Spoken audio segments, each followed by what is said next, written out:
or welcome, whatever part of the world or time of the day that you're watching this. If you're watching this on the live, thank you. If you're watching this on replay, awesome. Thank you very much. We are talking all about See Me, and I know this is backwards, but by Nicholas Sparks. It was a phenomenal book. It's a love story between two very unexpected characters who end up falling in love with each other and go through quite a bit. And I have some interesting kind of summaries from the Nicholas Sparks website that I'd like to share. And I'll just get right into it. All right. So Colin Hancock is given his second chance, his best shot. With a history of violence and bad decisions behind him and the threat of prison dogging his every step, he's determined to walk a straight line. To Colin, that means applying himself single-mindedly toward his teaching degree and avoiding everything that proved destructive in his earlier life, reminding himself daily of his hard-earned lessons. The last thing he is looking for is a serious relationship. So that's the main male character. Next, and this all comes from the Nicholas Sparks website, so you can go and see, just go to nicholassparks.com and then you can look up the See Me synopsis. Next, Maria Sanchez, the hardworking daughter of Mexican immigrants, is the picture of conventional success. With a degree from Duke Law School and a job at a prestigious firm in Wilmington, North Carolina. She is a dark-haired beauty with a seemingly flawless professional track record, and yet Maria has a traumatic history of her own, one that compelled her to return to her hometown and left her questioning so much of what she once believed. A chance encounter on a rain-swept road will alter the course of both Colin and Maria's lives, challenging deeply held assumptions about each other and ultimately themselves. As love unexpectedly takes hold between them, they dare to envision what a future together could possibly look like, until menacing reminders of events in Maria's past begin to surface. So that's just like a teeny bit of what this 525 page book is about. And what I found very interesting is that what Nicholas Sparks did is that he created very unique characters. In the book, I think that's a part of why it's so long, that he took time to really develop the characters, to really define who Maria was as an attorney, what her challenges, what her struggles were with her own legal career and why she went down that path. With Colin, why he was so violent, why he struggled with connecting with people and having people accept him for who he was. And these two seemingly characters who probably on the surface wouldn't look like they would be friends became incredible lovers and had a really unforgettable love story in this book. And what I thought that was very smart and very different that Nicholas Sparks, for what I've read of his books, is that he layered in violence. He layered in mystery and thrill. And I thought that was very new for a Nicholas Sparks book, but I thought it really added texture and something that I didn't know that I wanted, right? I thought that with just talking about love, and it wasn't that his books were lacking. Absolutely not. I'm a hardcore Nicholas Sparks fan, but I would say when you layer in, as a lawyer myself, I don't practice, but obviously, you don't forget with the amount of money that I spent to become a lawyer, you don't forget the journey, guys. It's like a stamp on your behind. So you're scarred for life. So, it was nice to have a legal character, to have some legal ease and some legal terms thrown in there. Now, I wasn't interested in criminal law, but, you know the terminology. You get, I mean, listen, if you watch Law and Order, you probably know more than me. Crim law wasn't something that I particularly enjoyed, but just because of how the system is structured in real life. But it was nice to see a little bit of that. It was nice also to have a character who was dedicated to being very honest. Colin is a very straight shooter kind of a character. He was very much just like, like he would say yes, he would say no, like he didn't like play a lot of emotional games, which was, I think, very nice. I think sometimes women, right, we complain when men aren't as straightforward as they could be. Colin was a straight shooter. I mean, to such a degree that I think the other characters in the book were like, can you give me a little more, like, add a little fluff to this? And he was just like, no, like, we're just going to keep it nice and simple. So, it was interesting. It was definitely interesting. Now, because it's a fictional book, it's not unlike some of the self-development books that we've read this year. I don't necessarily feel like there are pages that I could pinpoint and say, hey, go to page 72, go to page 109, right? Because it's a story. So you have to kind of read the book to fully grasp the memorableness of each part of the story. But what I would say is memorable moments for me in the book, definitely when Maria realized that she wanted to kiss Colin. As someone who is married to someone that she deeply loves, shout out to Khalil Nurse, co-host of Woke and Free, love of my life, best friend, all day, every day. When you love someone and you realize, you know, it reminded me of the moment that I realized I wanted to kiss Khalil, right? And that kind of, you know, it's okay, Khalil. See, my love, he's in the live stream, he's here supporting me, right? And so when you read about that first moment of wanting to kiss your love, I just think that, like, it's so moving. And, like, maybe I'm cheesy and maybe I'm girly, but for me, whenever I can read or watch that, like, first kiss scene, I'm just like, oh my god, oh my god, oh my god. I just love it. I can't. And I'm not a lovey-dovey person. You can ask Khalil, I'm not. I'm really not. But I love, like, reading about love, and I love watching love to a certain degree. Some sex scenes make me, like, close my eyes and just like, oh my god, this is too much. I can't. It's too much love. But in a book, like how Nicholas Sparks writes about it, you love love, like you love the concept of love. So for me, that was definitely a memorable moment. Another one were definitely the sex scenes. I was like, oh yes, Colin, yes, Maria, you better, you know what, you better stop. You're giving me too much right now. Also, what I thought was very interesting about the book was the unraveling of how Maria's life was endangered, or maybe it wasn't.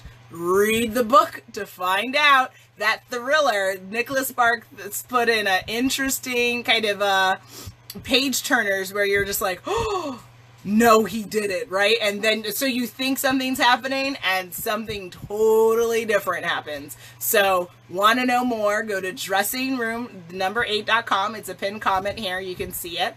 And pick up your copy of the book, and you will not regret it. If you didn't read anything for the summer and you're looking for something like a little bit juicy, this is the book for you to get. All right. Now, I do have a couple of other things I like to go through for the book, the monthly book club that we do. And gosh, I felt like it's been so long since our last one, but I mean, it's been a month, right? Like, so I don't know why I feel that way, but I do. So I'm glad to have you guys joining me. Thank you so much.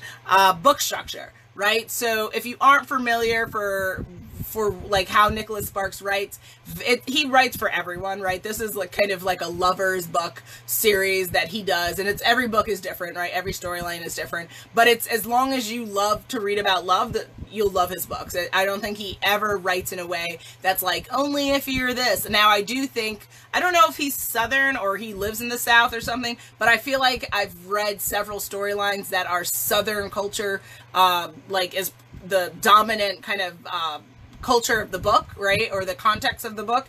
And I'm born and raised in Manhattan. So for me, I actually find that very, like sweet and very kind of like, oh, like, you know, like this Southern belle or this, you know, like it's an exposure to a narrative that isn't my own. And I think that, that's always exciting. That's something that's memorable, as well as something that's new. And I think that when reading, you don't want to be reading just you, right? Like you want to read something different. You want to read, even if it's fiction, you want to read something that's new and exciting. And even if it's made up, most fiction comes out of some type of reality. So I truly enjoy that. Now, things that I didn't like about the book. Whoa.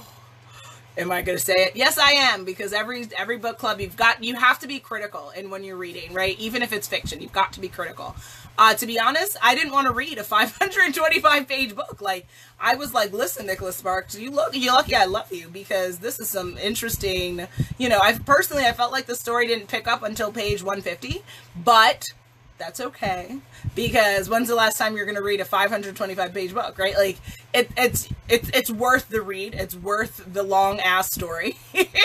But if I could speak with him, I would ask, like, hey, why so long, right? Like, it maybe could have been abbreviated a bit more. What else? Nothing else. That's probably the only thing that I didn't necessarily love.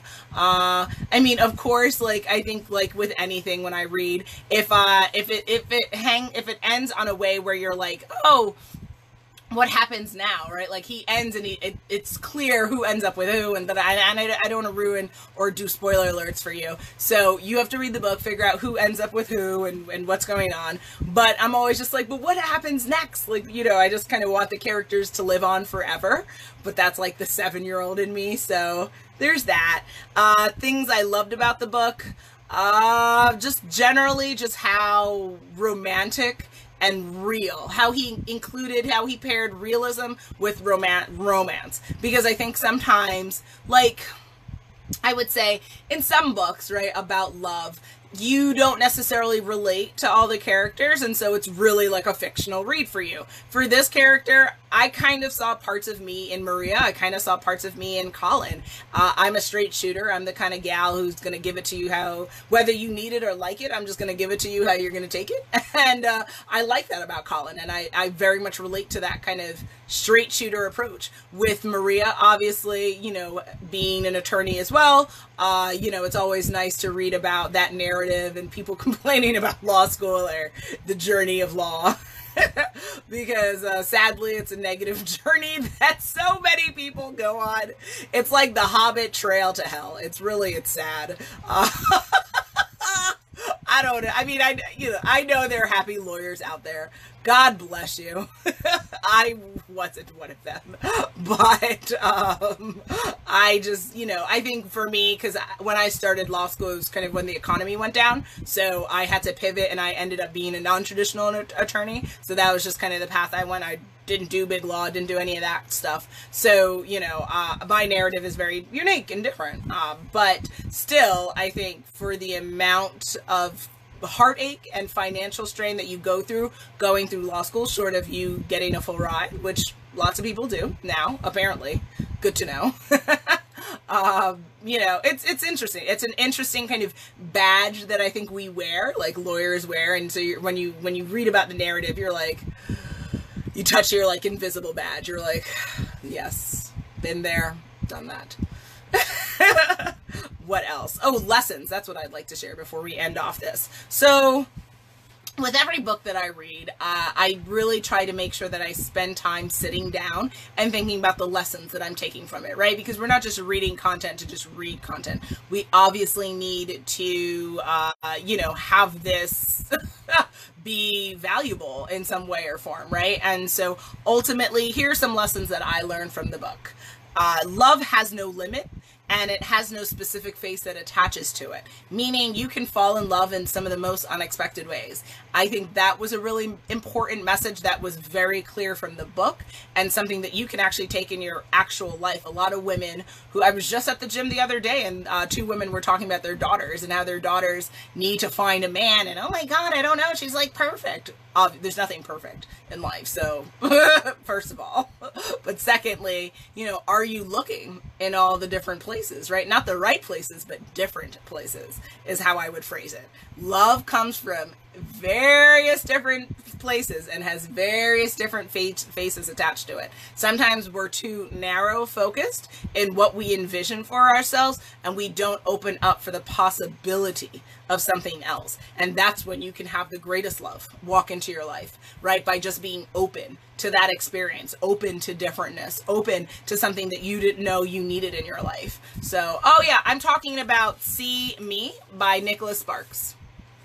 So if you go to dressingroom8.com, you can pick up the book and you can read more about the book. It takes you right to where you can get it. Okay.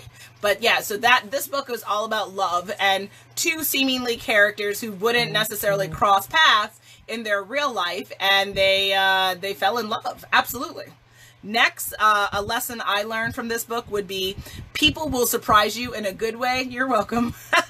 People will surprise you in a good way and a bad way. So I think what is interesting about this is, and I've learned this as well, I journal. I try to journal every day, and I have prompted journals, right, where my journal asks me questions to answer. I like question answer format of thinking. That's just like how my brain works. And you know, it kind of asked me, like, it reminded me of this question that said, what's like the biggest disappointment you've had in your life? And to be honest, I would say the biggest disappointment I've had in my life has been the fact that people who love you the most can disappoint you the most, right? The people who love you the most can hurt you the most. I think that people surprise you in really good ways and really bad ways. And the people who are closest to you can always hurt you more. Why? Because they're closest to you. That's the whole point, right? So I think for this, there are moments where Colin kind of makes mistakes, and it could really cost what him and Maria had. But you will see what happens. Like, you know, was it an utter failure or was it okay? You'll see. You'll if you pick up the book and read it, you'll see. Next, honesty isn't always what people want, but I love the quote, and I got this quote not from See Me by Nicholas Sparks, but actually by this movie Beyond Lights. Truth is the only safe ground to stand on, right? So Colin is a straight shooter. Sometimes people don't want to hear the honest truth. I like to say people don't want to hear their business. It's very, I mean, for me, in my experience as a coach, as a consultant, that's what I see day in and day out. People hearing stuff that they don't want to hear because it forces them to confront their bullshit. It forces them to confront reality that they are not like living in their head. In their mind, they've kind of created an agenda of why they can't do something, why they can't live their life. Classic. Oh, I don't have choice. I can't. This is the life that was given to me. Bullshit, bullshit, bullshit. Choice A is applicable to everyone and every continent. Secondly, it is up to you to make the choice to live differently. No one on a white horse is coming to save you. Ever. Ever. Ever, ever, ever. So, if that is the reality, then what do you have to do? You have to make changes. You have to be willing to leave everything, right? Sometimes people have to leave everything. Walk out of their country, leave their country with 35 cents in their pocket. If that's what it takes to change your life, then that's what it takes to change your life. And so I think here, I learned the power of honesty, and interestingly, how it's received. Sometimes it's not wanted, but it's needed. Next, go with your gut. Your intuition is very powerful. Is your intuition always right? Maybe not, right? I think sometimes, you know, I don't know what the numbers are on that. I haven't done research on that. I don't know if you can really, right? Because classic hindsight's 20/20. I think more times than not, what I have learned with intuition, and from this book as well, it's better to act on your intuition than to not and regret that you could have done something different. So the characters in the book show you, you know, if they didn't do something, something else would have happened, right? So go with your gut. I think that was a lesson that I learned. Remember that love isn't easy. Sometimes I think people have this weird concept that, like, if you fall in love with someone, it's just like, oh, it's perfect, right? We get the house and the 2.5 children and the dog. Like, shit is hard, right? It's not, nothing in life is easy. Waking up isn't easy. Peeing isn't easy. Why the hell should love be easy? That's a very complex concept. So as long as you're prepared, and again, you're not creating a mindset of like, oh my God, this is really hard, this is really challenging, right? Like, no, that's not what I'm saying. But what I am saying is be prepared to do the work. If you're willing to show up and go to your job, if you're willing to show up and build a business, if you're willing to write a book, if you're willing to do whatever you're willing to do, then why the hell aren't you willing to put in the work that is required for love? Love is work, but it is totally worth it if you love the right person. That's the truth. That's the revelation that people may or may not want to hear, but that's some real shit. And that's definitely a message that you see from the book. Next, you fall in love with matters where, oh, okay. So when you fall in love, right, I think it matters who you fall in love with. I think what I was trying to say here is that I saw in the book that because Colin was who he was, there were certain things that he was able to provide in Maria's life that she was devoid of. It wasn't a part of her makeup. It wasn't a part of who she is. And I think that pretty much when you fall in love with someone who is different from you, who's able to bring new things into your life, you didn't even realize you were lacking these things, right? I think there's like a song out, right, that like I didn't know I was thirsty until I had you, or something like, I forget the name, like the verbiage of the song, but I think that I've seen that in my own life, like things that my husband has that like I didn't know I needed, but now I couldn't live without, right? And so I think just keeping in mind that who you fall in love with matters, and what they bring to the table matters. It's important for you to really make sure that you're finding a partner who, if you had to do like a checklist of like, what do I bring to the table? What do they bring to the table? Right? That like, yo, like it's different things. Because I say this all the time. I wouldn't want to be in love with myself, like a person that was exactly like me, right? I'm living my best life. I'm living my, in my circle. I need something different. I need someone, right, who's able to, I'm very energetic. I'm like, rah, right, all the time. I don't necessarily know if I want that in a partner. Thankfully, my partner can have bursts. Khalil, my husband, can be crazy when he wants to be, but he can also be very solemn. He can also be very quiet when he wants to be. And I think that balances the rah, because like all of this is me all the time. Like I can be very quiet when I'm working, but then, start talking to me, you're like, whoo, child. You better get your life. So, that's a part of the considerations.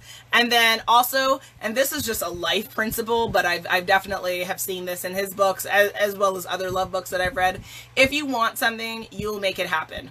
If you want to tell someone that you love them, you'll figure out a way to do it. If you want to have a romance with someone, you'll figure it out. And maybe it'll be good, maybe it'll be bad, but it's up to you to go out and just kind of live that life and live that romantic fantasy and make it your reality if you want it to be. So I think that's a lot of nuggets. I hope that was satisfying. I hope that was tantalizing for you. If you haven't read See Me by, and I'll show it to you again. This is kind of the cover. It has like roses on it. It's like a beach. See Me by Nicholas Sparks. Go to dressingroom8.com. It's the pinned comment here.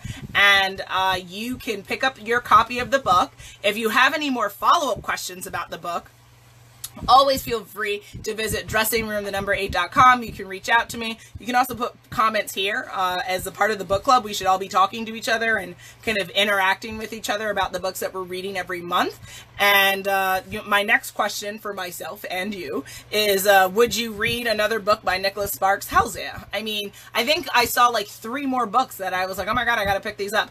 But I have literally 27 books outside of this room that I need to read. So he's going to have to wait to maybe October for me to start picking back some more Nicholas Sparks books. But definitely, Nicholas Sparks, if you happen to ever come upon this content, please know that I love you. I adore you. Thank you for everything you've done for the genre of romance, for the genre of reading and writing. I think that people love you. I think people have become authors because of Nicholas Sparks. He just has such a wonderful way of having you fall in love with love. It's brilliant. And his films, I can't tell you how many times I've watched A Walk to Remember, The Last Song, right? Like these are just like classic love stories. Any additional questions? No, I mean, other than, hey, Nicholas Sparks, when can I have lunch with you? Like, ultimately, I would love to get to know the author more, but yeah, that's pretty much it. I give it a 2 thumbs up. 2 thumbs up. And I definitely recommend that you read it. If you're a fan of love, if you're a fan of thrill and mystery and a little bit of violence, woo, this book will give you that and so much more. Okay, so with that, I think we will wind this down. Thank you for joining. If you saw me 45 minutes ago, thank you for joining the 7-day self-love live stream challenge as well. If you don't know what I'm talking about, go to the Facebook page for Dressing Room Mate. I'll put that in the comments as well after we're done talking, just for anyone who's curious. And what's our next book for the book club for our September meeting? Guys, I can't believe we're now at September. Oh my gosh. Crazy. I've already planned out what we're going to read to the end of the year, but I am open to new recommendations for 2019. So if there are books that you want to add to the roster, you got to let me know, right? You got to put them in the comments here. But our next meeting will be on September 21st at 7 p.m. You can definitely RSVP. You'll find us here having the conversation September 21st, 7 p.m. What will we be reading? So we're going to be reading a very, very, very, very, very special book. It is called Big Little Lies. And I know many of you saw the TV show. I think season 2 is coming. So I'm excited. I just got the book. I'm looking forward to reading it and like taking my notes and getting ready for our September meeting. I will be adding that book onto the homepage after tomorrow so that you guys can go and pick it up as well. And of course, if you still want, or like, oh, where do I get See Me by Nicholas Sparks? I'll also add that too to the, let me write that down so I don't forget. I need to share the live stream for the challenge, and I need to share the My Recommendations page. So if you haven't visited the My Recommendations page, that's where I'm putting all books that like I'm recommending just because I'm reading them or they're coming into my universe, and I'm just like, hey guys, I'm all about getting information, consuming it, sharing it, consuming it, sharing it, right? It's all about the connectivity that we have with each other and growing together, rising together. That's just how evolution happens, and forward-thinking people are all about, right? And so if you want to be on this party train, that's what you'll do. So with that, thank you for tuning in. If anyone has any like questions, comments, please put that in the comments section. Go to dressingroom8.com to hit me up. Let me know if you have additional questions. And with that, read See Me by Nicholas Sparks. And I can't wait to see you in September. And of course, if you're following along everything I'm doing on Dressing Room Mate, I'll see you way before that. All right. So talk to you soon. Bye.